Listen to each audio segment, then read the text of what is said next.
The Chicago Bulls run out of gas, and Anthony Edwards scores 49 points as the Minnesota Timberwolves defeat the Chicago Bulls while the Bulls are at home in the United Center. We're going to talk about it all and more. I'm sorry, no, we were on the road. We're talking about it all and more right after this. You are now tuned in to Chicago Bulls Central, hosted by Haize, your number one spot for all things Chicago Bulls.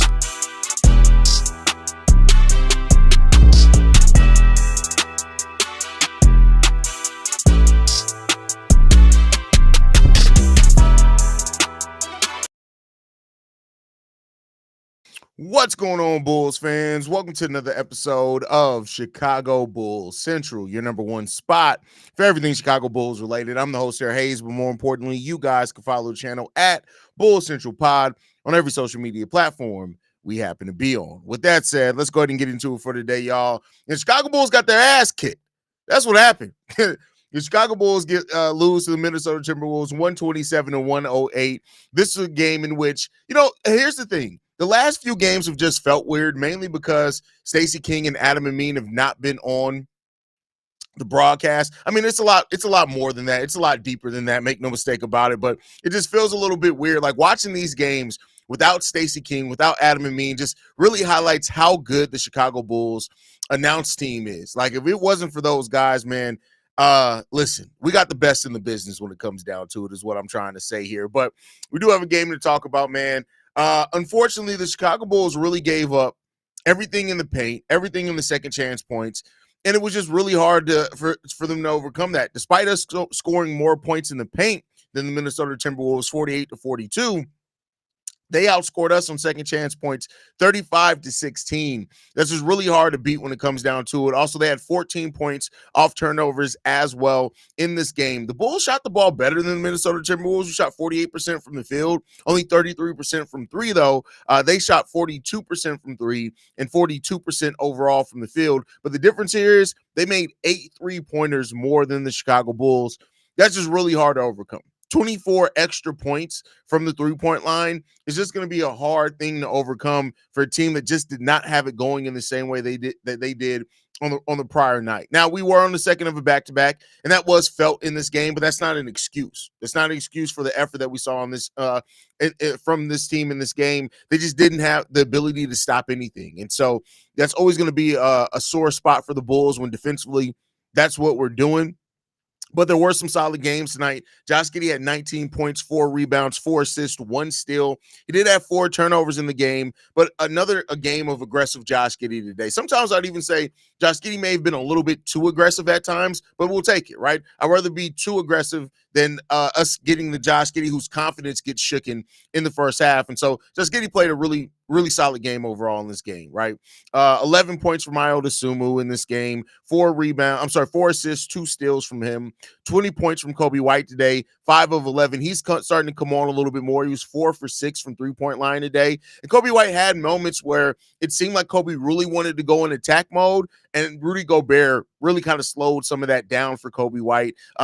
And he wasn't able to get to the lane and create the way that he does when he likes to have a ball in his hand. So that's going to be something that, unfortunately, that's just going to be a problem for the Bulls until we get better and more consistent shooting or a bigger threat down low. And in that, Vooch did get a double-double today with 10 points, 11 rebounds, 4 assists, and a steal. But Vooch in this game, sometimes it felt like Vooch wasn't even out there on the court. Like it really did feel like Vooch just went disappearing a little bit today. I don't like that, especially offensively for Vooch. I know Rudy Gobert has been a tough matchup for Nikola Vucevic over the course of Vooch's career, but I think you just got to be better and more consistent from that. And you got to get it. You got to attack. Some of that is us not identifying the mismatches. But overall, I just want to see a more aggressive Nikola Vucevic today. Buzelis got his first NBA start today. And in that, he didn't go 10 for 10 from the field again, but he did have 14 points, 5 rebounds, 2 steals, 3 blocks, and 1 assist. And the reason why I want to point this out, right, and this is for all, the P-Will excusers, right?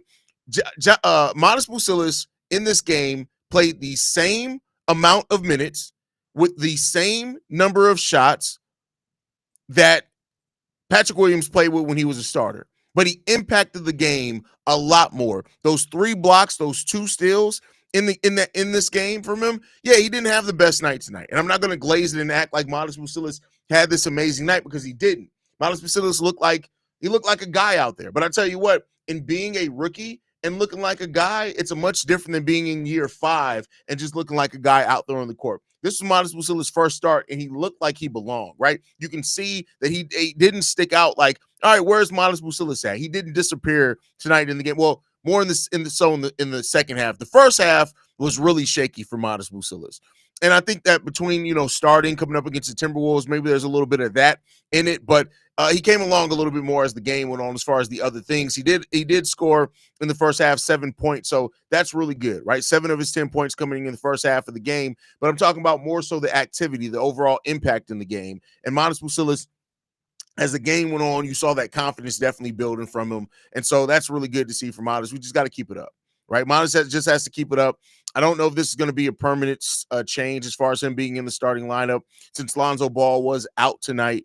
But I think that Modest Buzelis at least showed some things to show, hey, maybe he is a guy that should be playing a little bit more for this Bulls team, right? So that's what you want to look at overall for Modest. But I think here's the thing that I'll say with Modest Buzelis. The thing that I like the most about Modest is his tenacity, but also I love the fact that Modest Buzelis is somebody who just figures it out, man. He just figures it out, and there's something to be said about that. So, look at that when it comes down to it. But overall, Modest Buzelis having a solid game tonight. Gotta love that. But Billy Donovan's coaching today. This was a weirdly officiated game, and I mean that for both sides. I'm not even just saying like the Bulls somehow got some magical, missed out on some magical calls, but the game today, it seemed like the refs, usually in a game, you get the feeling like, all right, the refs are going to let this be a physical game. The refs are going to let this one go, or the refs are going to call this really tight. Any type of extra physicality, they're going to call fouls on. And it seemed almost like the refs tonight, for both sides, almost waited to decide if they were going to call fouls on if the shot went in or not. And that was something that really, really caused some problems and some fits, especially when you had Anthony Edwards playing in the second half like he did. But man, it just, I don't know. The officiating was really, like I said, I'm not blaming the officiating on the Bulls losing this game at all. That's not what I'm doing. But I'm just saying overall, as a viewer of the sport, it really did feel like the officiating was a little bit weird today. But hey, that's just maybe my thought. Mick says Giddey has been solid past few games. I hope they make some one-on-one plays for Modest. Coby got shut down in the second half. Here's the thing, as far as calling some plays for Modest Buzelis, right? That is something that even when I was a P-Will guy and a P-Will apologist, right? I was like, well, we don't call any plays for him. The thing that I love about Modest Buzelis is that even if you don't call plays, you got to keep him off the boards. You got like he's going to try to make plays, but I do think some pick and roll action, some off ball action, some backdoor screens to get Modest kind of out in space and in motion to catch lobs and things like that. I think that could really help Modest Buzelis grow and develop his game. On top of you still want to run some shots for him. But yeah, it is what it is when it comes down to it. Vooch got cooked by Gobert on the board. Oh, absolutely, bro. I like Rudy Gobert. Listen, Nikola Vucevic is one of the best rebounders in the game of basketball. Like when you look at the numbers, the averages, the rebound rate, the percentages, all that type of stuff, he's always going to be top of the line in that. But something that he doesn't do as good at is that when he's out there with a competitor that it's just going hard at the boards, he's never really responded well to that. So Rudy Gobert is always a difficult matchup for Nikola Vucevic. It just is. It is what it is when it comes down to it. Patrick Williams can't make free throws or layups. What's wrong with this guy? He had a one-hander today. Patrick Williams actually made some moves today that was like, all right, Pat. But, I mean, listen, Patrick Williams had the normal Patrick Williams games too, right? 3 for 10. There's always going to be some things in Patrick Williams' game that you look at and you're like, what is that? But Patrick Williams didn't stand out today at all. And, let me see if I can find out real quick as I stall and make some time as I try to look this up. I want to know how much did Modest Buzelis and P-Will play together today? Because I'm telling y'all, there's something about P-Will when he plays with Modest. So P-Will and Modest only played 11 minutes together today. We were -5 in that time and -24 net rating. So I understand why Billy Donovan didn't go to it a lot. But I'm talking about we've seen games of them playing 18 and 20 minutes together. So that's just something to keep a lookout for. They may just be They may have the same impact at the forward position as how Coby and Io did when they were starting together last year, right? So take a look at that. I like Orlando trade option for Coby, but what I say is no to is Cole Anthony, the first round 2000. That was never an actual offer. That was some dude that was trading, like making stuff up. Coby White isn't going anywhere. Coby White isn't going anywhere. Haize, why is Lonzo at more an asset mentorship than 2 second round picks for the rebuild? Why? Easy. I can tell you that because second round picks usually don't amount to anything. Let's just be clear. Second round picks are usually things that you get so you can get something back in the trade. Now you can, if you scout well, you can get something out of it. You can package second round picks to do something else. But here's why Lonzo's a better asset right now, because Lonzo doesn't get in the way. He doesn't get in the way, and he helps your young players develop. Lonzo Ball is somebody that literally helps you get the most. So as you're trying to evaluate these young guys and figure out what you have in them, Lonzo's a really good player to have out there with those guys. Let's also talk about Lonzo Ball's impact on the game. Despite him not shooting, which this is actually plus, he's not shooting the ball well at all, but we still have a positive 10.5 point differential when he's on there, a positive extra 4 points per 100 possessions, and opposing teams score 6.5 points less per 100 possessions when Lonzo Ball is out on the court. What does that mean? Lonzo's a player that doesn't take a bunch of shots, but when he does and he's hitting them, he stretches the floor. He distributes really well. He has one of the best as far as creating open shots for his teammates. He has one of the best rates in the NBA at that, even with still being an injured player, not playing back-to-backs. And he overall positively impacts the game. Turnovers go down when he's on the court. Effective field goal shooting percentage goes up when he's on the court. The assist rate goes up when it's on the court. And all those things go down for opponents while he's on the court as well. That's why Lonzo Ball is a better asset as far as the mentorship and the play on the court than 2 second round picks that you're trying to develop young guys. Now, I'll say this, right? That puts a further highlight on you got to make sure that you get these first round picks right.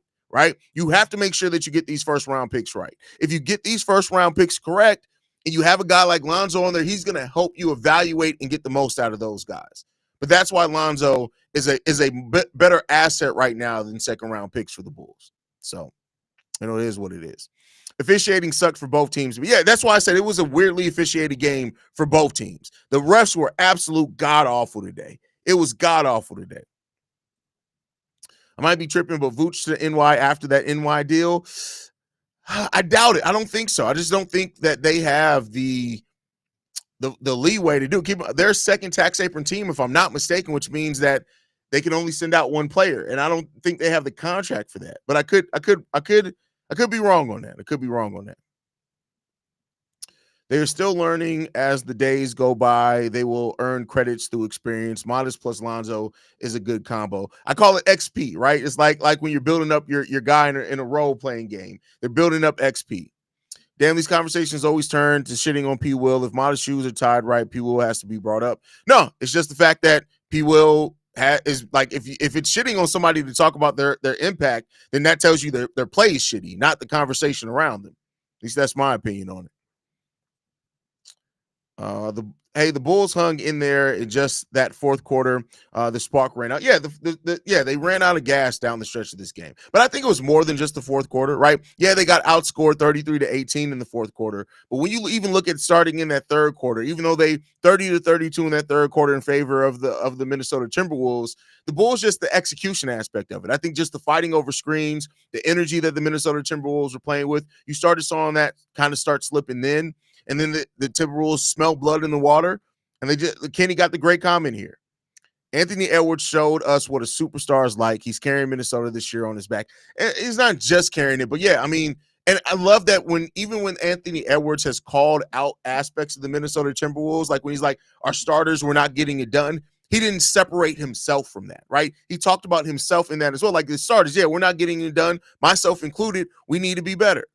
And so that's the makings and the sign of a really good leader and somebody who's going to be a star in this league. The fact that they don't just point the finger, they include themselves in their criticisms of where their team is. And that's what makes it honest and genuine, right? Oh well, gave it a crack, weren't good enough in the end. Got to respect Anthony Edwards dominating and taking over when we have momentum, we move.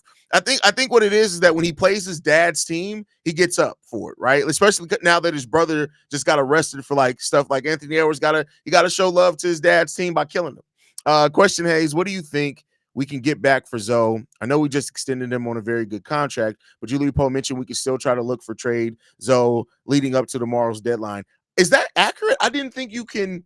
I thought even with veteran extensions, you had to wait 30. Maybe if it's close to the trade deadline, you don't. I mean, there's a possibility. I think that is a more of a possibility that they move him though in the off season if they do, or maybe next year at the trade deadline than now. That's just my personal opinion, but I could very well be wrong on that. So yeah, I thought so too. I didn't think you can trade immediately extended players. I don't think that that's right. I don't think that you can do that. Haize, I respect Nicole Davis, but Billy, you have to understand something when someone is not playing well like he has tonight. You got first of all, who's Nicole Davis? See, Shay,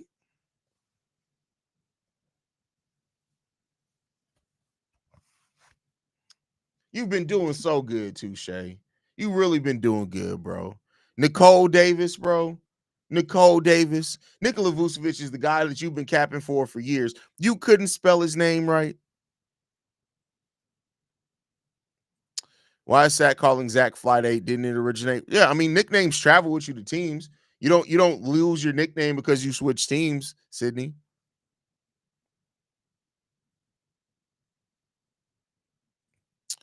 Time to move on from Vooch. Hopefully they can find a center out there. Athletic center would be nice on this squad. We'll see, man. We'll see. We'll see. Yo, Haize, what type of player do you think we need in the draft to draft? A good one. At this point, you like with where the Bulls are right now, it's not about a specific position to me, right? I know there are going to be people that have difference of opinions with that. It's about getting the guy that you truly think is going to turn into a star. Damn positions at that point enough. Funny enough, Minnesota is interested in Lonzo Ball also right now, and we just played them. Well, the funny thing is that we played Jimmy Butler's current team, the Miami Heat, yesterday. We played one of Jimmy Butler's old teams in the Minnesota Timberwolves today, and then Saturday we face off against the Golden State Warriors, Jimmy Butler's new team. So there you go on that one. There you go on that one.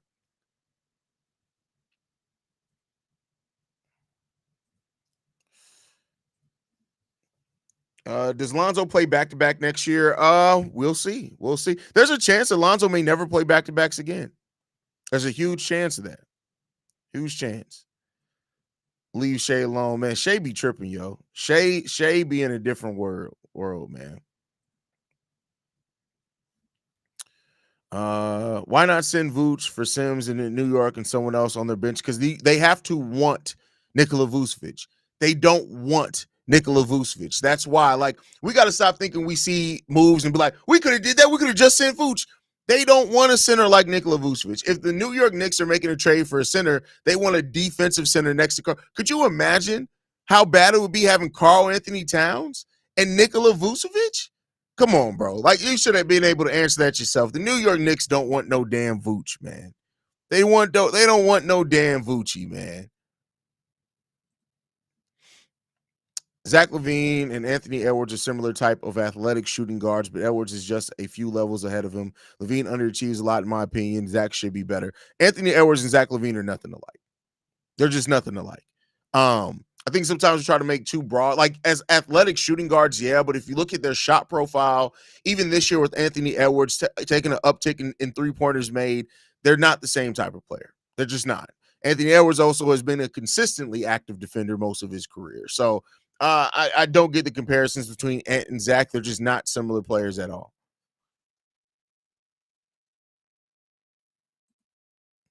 AK put the biggest pacifier in the Bulls fans' mouth by announcing Lonzo's extension. Is like he's saying, I'm not doing anything else.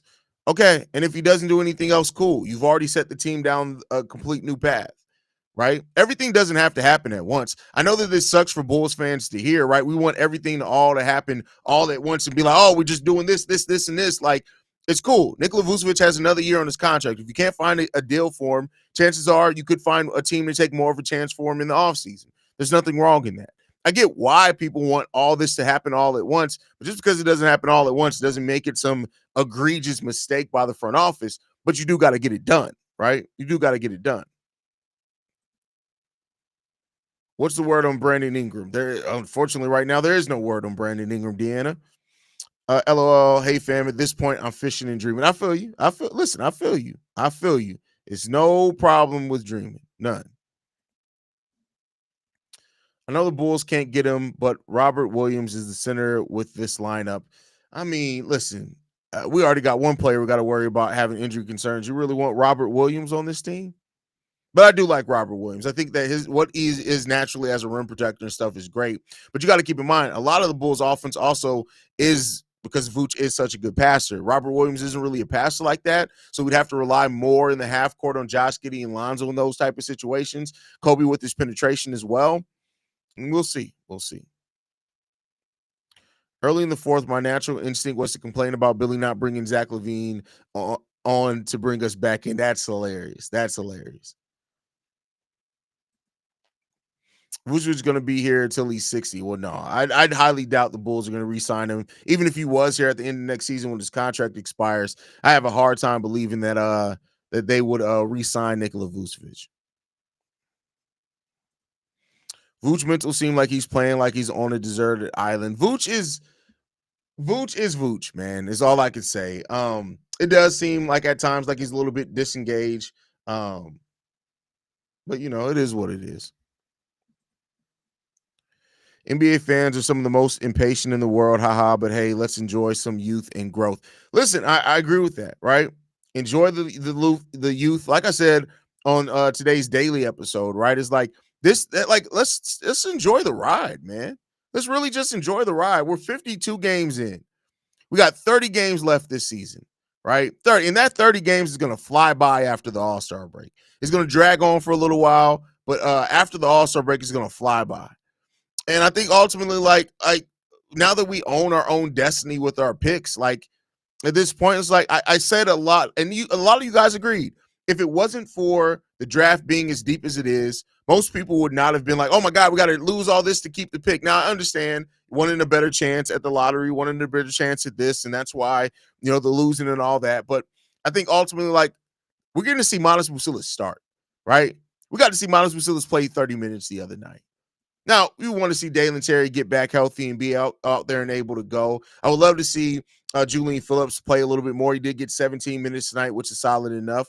But, you know, at the end of the day, like, we just got to keep it growing. We got to keep it going. We got to go through this, take our medicine. It's going to be a long road ahead, but it is what it is. What percentage would you put on Coby White to be out of here? I really do think he played his last game tonight as a Bull. Coby White isn't going anywhere. And Vern, you more than anybody be buying too much into talk. Like you just you inundate yourself so much with Casey Johnson, Julia Poe, all these said this things. Like, it's okay, it's gonna be all right. Coby White's gonna probably be here. There's a reason why they're aligning their contracts to be able to give extensions to Ayo Dosunmu and Coby White. I think, right? They're clearly aligning the contracts for that. But we'll see. We'll see. What do you think you need to learn in future in terms of development goals? What? What do you think you need to learn? I don't need to learn shit about development.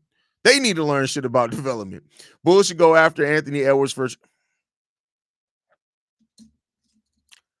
Mike, what makes you think that the Minnesota Timberwolves, I get it, Luka Doncic was just traded, but what makes you think that the Minnesota Timberwolves want to trade Anthony Edwards to the Chicago Bulls? What makes you think that? What happened? What on God's green earth has made you think that the Chicago Bulls can call the Minnesota Timberwolves and get a deal done for Anthony Edwards? What makes you think that? I'm just asking. I'm not even going off. I'm not even being mean. I'm just asking a question. Just asking the question. The people want to know. The people want to know. Like, what is it Fent? Is it Fent? No. Bulls fan, but take a close look because they will see a lot of games like this. The Bulls playing with bad basketball, 25 to 30 wins with very little draft capital. I think we got a lot of draft capital now. I mean, having your own first round picks, that's really, we don't have the the Houston Rockets, the OKC Thunder. We don't have that level of draft capital, but there is something to be saying about owning all your firsts.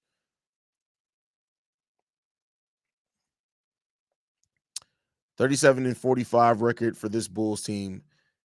No, I don't think that. I think they're still going to struggle to win 35 games, brother. That's just my personal opinion. But yes, I don't see 37 wins.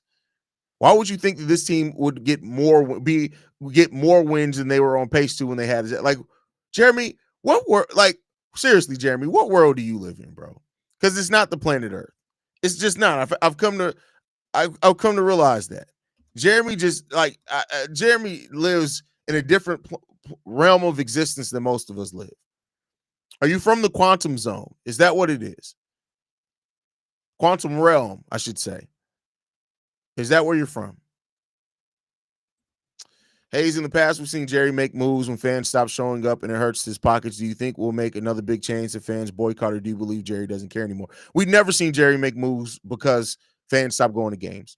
The only thing that people can point towards with that is that when the attendance dropped and the Chicago Bulls finally moved on from John Paxson, but keep in mind, John Paxson went to Jerry Reinsdorf and said, hey, I don't think I know how to do this anymore. Those lost tickets weren't going to change shit. Jerry was fully ready to let Gar and Pax continue running the team the way that they were.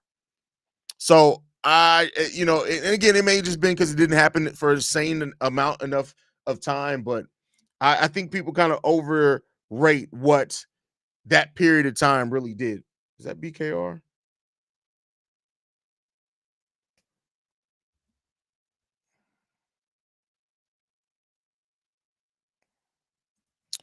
Wolves will be the dumbest if they trade Edwards. Listen, if we see Anthony Edwards and Luka Doncic traded in the same trade deadline, I don't know what life is anymore. Wolves would lose as many fans as the Mavs have if they ever traded Edwards. That's a big fact.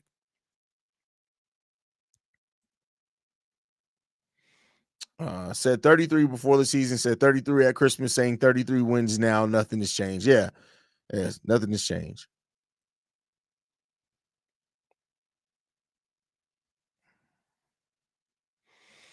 Minnesota got burned in the Rudy and Cat trade. They will never let Anthony Edwards leave unless he asks to be traded. And even then, he'd be like, listen, do you really want to be traded?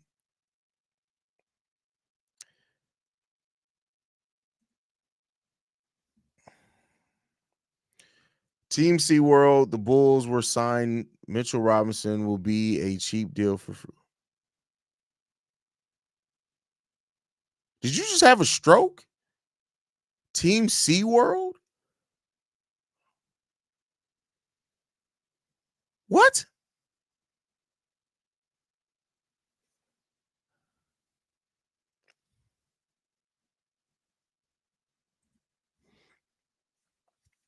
Let me just say this: Patrick Williams is ass, and he showed it tonight. You've been looking at Patrick Williams' ass. I mean, hey, what? No judgment. Whatever floats your boat. If you like looking at man butt, I mean that listen, if that's what serves you, to go ahead and do it. What I don't like about this season is statistically looking at it's going to be hard to pinpoint specifics because of the small samples and moving parts. No, not really. I think you just gotta go into the weeds of the data.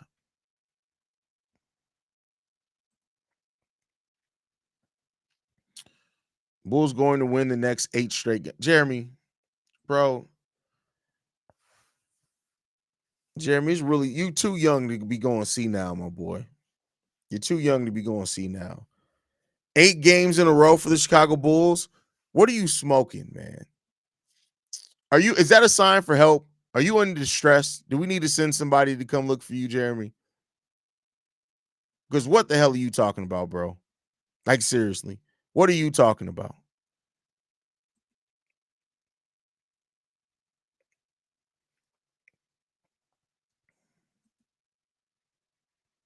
Patrick Williams needs to look at himself in the mirror and lock in.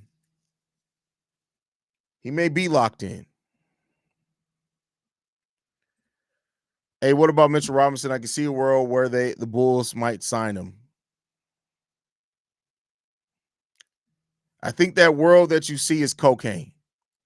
I think that's the world that you see there, Marcellus. I think that's cocaine. Hayes, do you think it was a good deal to re-sign Ball, and will the Bulls move Vooch? I do. I have a whole episode on that. Come on now. The news drops when we drop. But I do think it was a good move because I think it's low risk. The second year is a team option. It's only $10 million. Is lower than the mid-level exception. I'm not going to look at that as a bad deal at all. I think that's a really good deal. Trade P. Will for Yabusele, or however the fuck you spell his name. I wouldn't mind that, but they're not trading P. Will. Now that they've gone, I'll tell everybody this, right?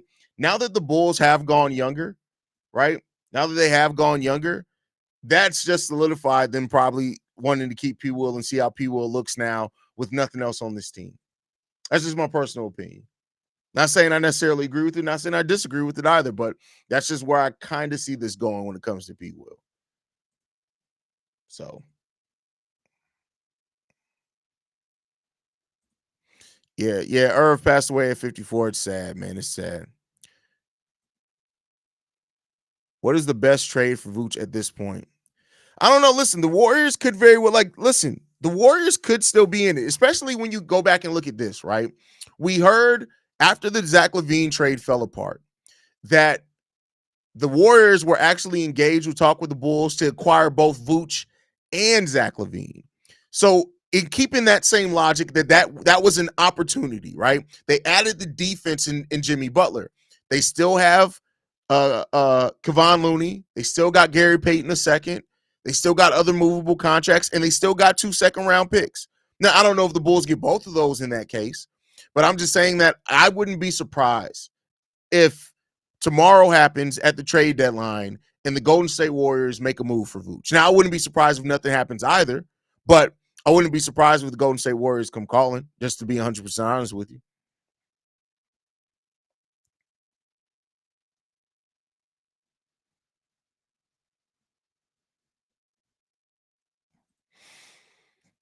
This Bulls team can't even string 4 consecutive wins, let alone 8, bro. Jeremy's tripping with that 8. 8 wins in a row? That's crazy. Bulls just looking for small improvements in their young roster to build for the next year. Rome's not building today. Completely agree with you on that one. But all right, y'all. I'm going to go ready to wrap it up. We got to go do Locked on Bulls. So thanks you guys for tuning in. Make sure you guys are following the show at Bull Central Pod. You can send us any feedback, questions, comments, concerns. bullcentralpod@gmail.com. Lastly, if you want to leave a text message and our voicemail for the mailbag, the number to do so, 773-270-2799. We are the number one spot for everything Chicago Bulls related. And I'll see you guys bright and early tomorrow morning for the daily episode. Love you guys. Go Bulls. See Red. Peace. This has been a presentation of the Break Media.